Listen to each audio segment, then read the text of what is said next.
me, when I look at Capito's work, what I really see is somebody who very much saw these things as related.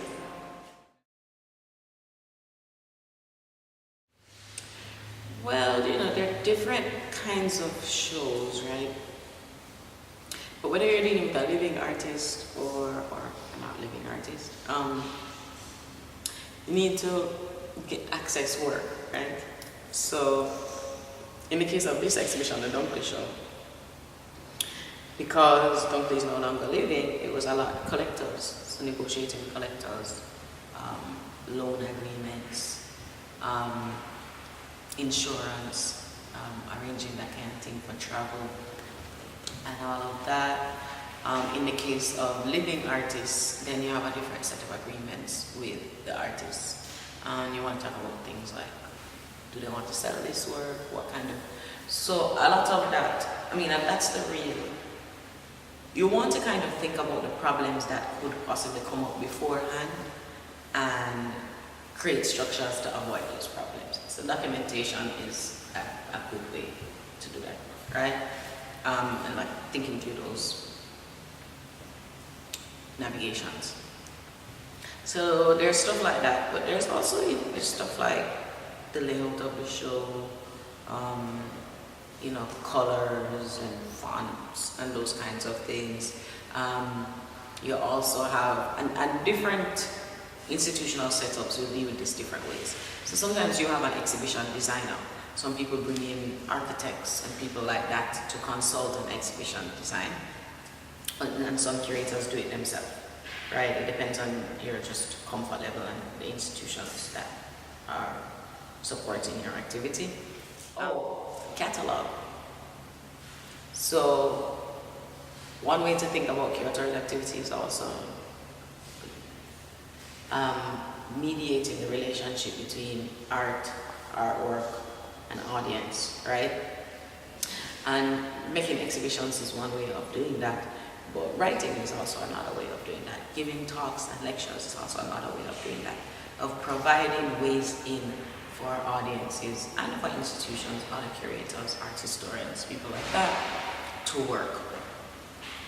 And so there's a whole set of activities that one can do that can support that.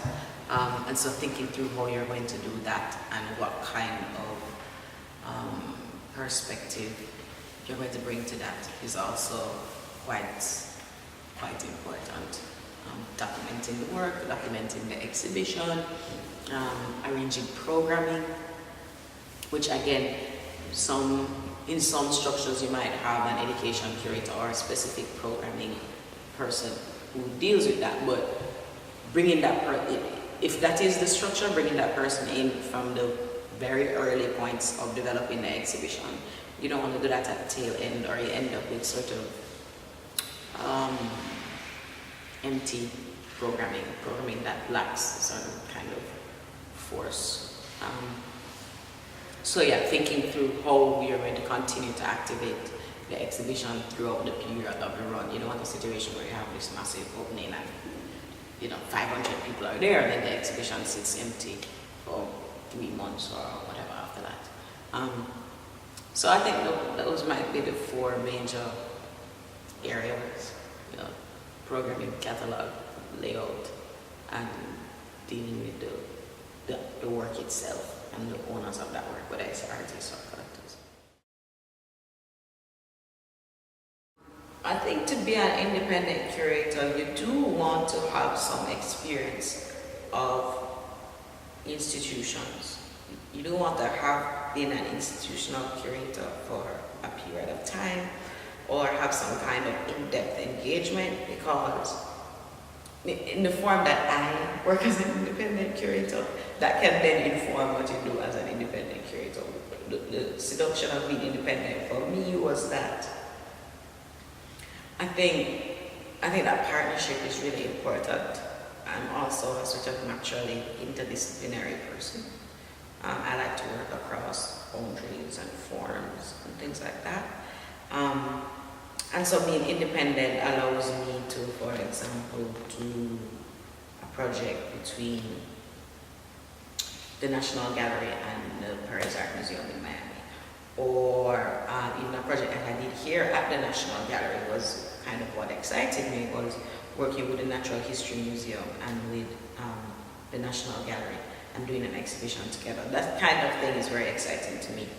And so being an independent curator gives you those opportunities. So what kinds of skills? Well, you want to have some kind of capacity for relationship brokerage. You also, there's a lot of administrative nitty-gritty to it, which is not the part that I'm most excited by, but is absolutely necessary. And you also just want to cultivate a thick skin. I think a lot of what curators do, maybe even more so independent curators, because you don't have an institution behind you, is like take, I can't use the word I normally use, take bad feelings. You know what I mean? You become like a sort of, because you're mediating between all these people, you know, or all these interests, right? When those interests, and this happens in every project, there are moments when those interests appear to be antagonistic towards each other. And you become the mediating, you know, and you can't just pass the bad feeling. You kind of have to have the capacity to absorb it and then metabolize it in some way into something productive. So I think that there's just a lot of sort of spiritual and emotional fortitude that's necessary for this kind of work. I mean, I certainly find that after a project, I'm really exhausted in really profound ways. You know, so you have to have the capacity to identify those things in yourself and to respond to them. Because if you're going to the next project without expunging that, then your capacity to be useful to the people that you're working with is diminished. So yeah, there's sort of the skills that you need as a manager and an administrator and all of that, like we talked about, an organizer. But I think with capacity to handle and manage the self in a certain way, and people achieve that in different ways, but it's something that you want to be aware of and think about, because that's a lot of what you do. You're a people person. You're like oil between things that's happening. You know what I mean? So if the oil is not sufficiently oily, then you have problems, right?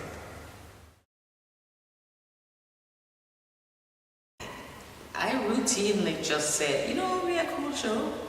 You know, and if I do that 20 times, then maybe one out of the 20 actually becomes a show. But I have lots of shows that I'm just working through in my mind all the time. The way that I like to work is to start from the work. So there are curators who approach exhibitions almost like an essay. You have an idea, and then you look for work like words that will articulate the idea. I'm not so excited by that way of working. I much prefer to work in a way where I'm looking at work and then I see certain relationships between maybe a group of artists or a body of work. And then that the concept kind of emerges from there. I prefer to work that way. But I do know that people come at it from all different angles.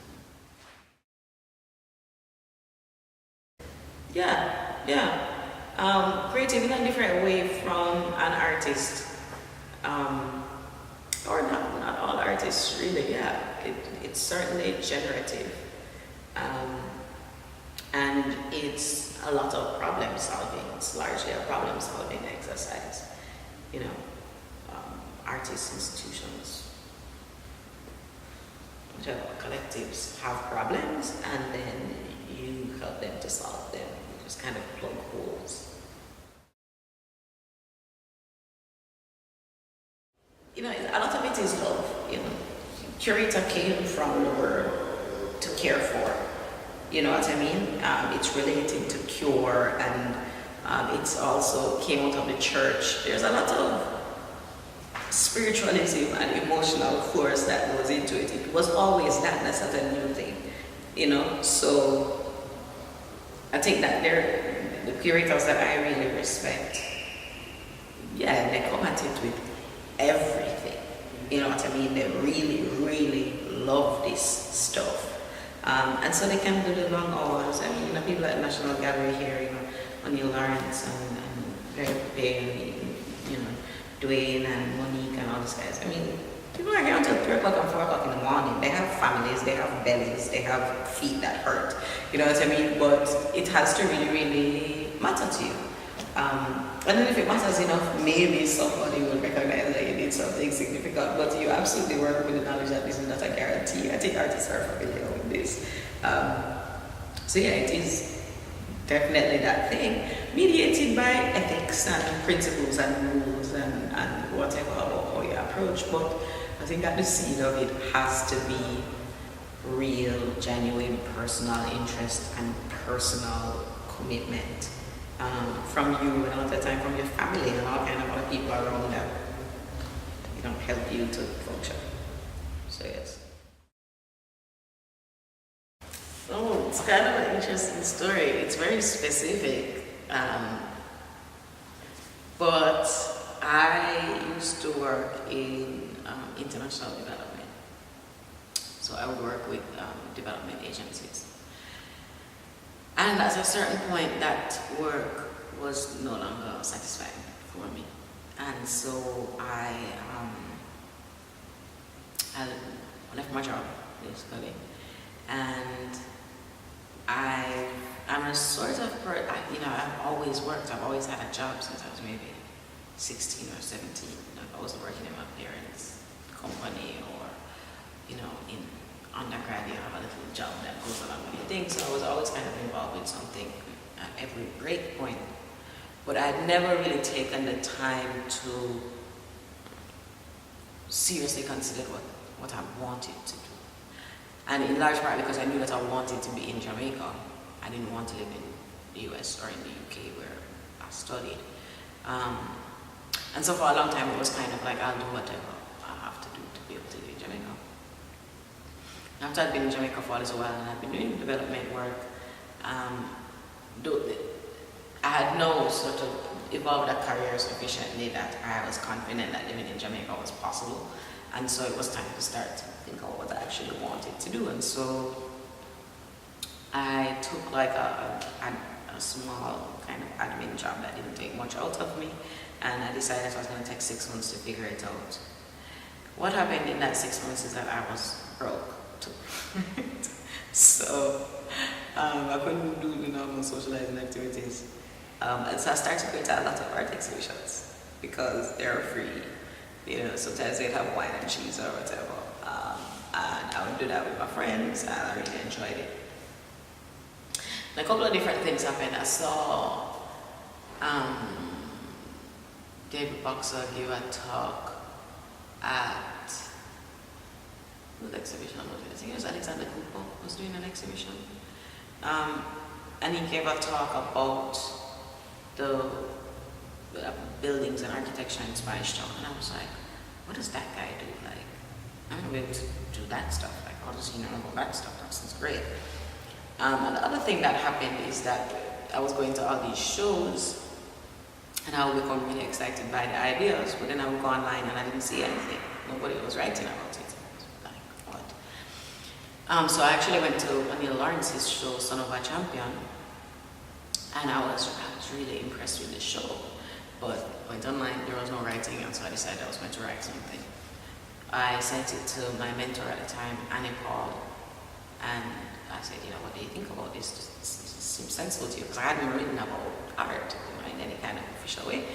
And she was like, no, I think this is really good. Can I send it to a publisher? Like, can I send it to somebody who I think might be interested in it? So she sent it to Holly Mino at ARC. And Holly published it.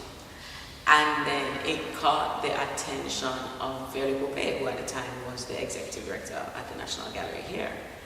And in my bio, because I had been going to all these art exhibitions and like, you know, reading about things and all of this, I was like, oh, you know, this curating thing, like, I'm interested in curating. So in my bio, I didn't want to put any things that I'd done before because I wasn't interested in doing that in the future. So I just put things, I was like, I studied this and this is what I'm interested in. I'm interested in curating. in a sort of whimsical way, right? And Verde Gopee called me a couple of weeks later. I maybe published 1 or 2 other things by then. And she said, there's an opportunity. We're recruiting at National Gallery. We've had this role open for like a year. We haven't been able to find anybody. We need somebody with a master's in the humanities. You said you were interested in curating. Would you consider applying for this position? And I was totally blown away by this. I was like, what? This is crazy. And I was like, of course I consider applying for the position. So I applied for the position. It was one of the most difficult interviews that I've ever done. But they then said, okay, well, you don't have any experience, so we'll take you for a 6-month testing period. And then after 6 months, we'll see what it's like. And then that started the whole thing. From there, and it was a sort of apprenticeship, a sort of baptism by fire. I started the week of the installation of the 2012 biennial. So I was mounting things and painting and all of this, and the whole team here they were all very experienced and they were all very generous. And so I just learned a lot in a very short time. So that's the longish story. But yes, it was completely haphazard. But what I do encourage people to do, I think that the important moment in that story was starting to think in a deliberate way about what is interesting to you, and what you think is valuable activity. So for me, once I identified those things, I understood that with the label of curator, I could do those things, and so I started to move in that general direction and identify mentors and this kind of thing, and it kind of came together fortuitously. Because I think that's usually how it works. So that's the story. Dark holiday kind of at lower levels, right? Which kind of tells you about the social strata at the time. So again, it's like just reading an image for certain kind of information. She's like,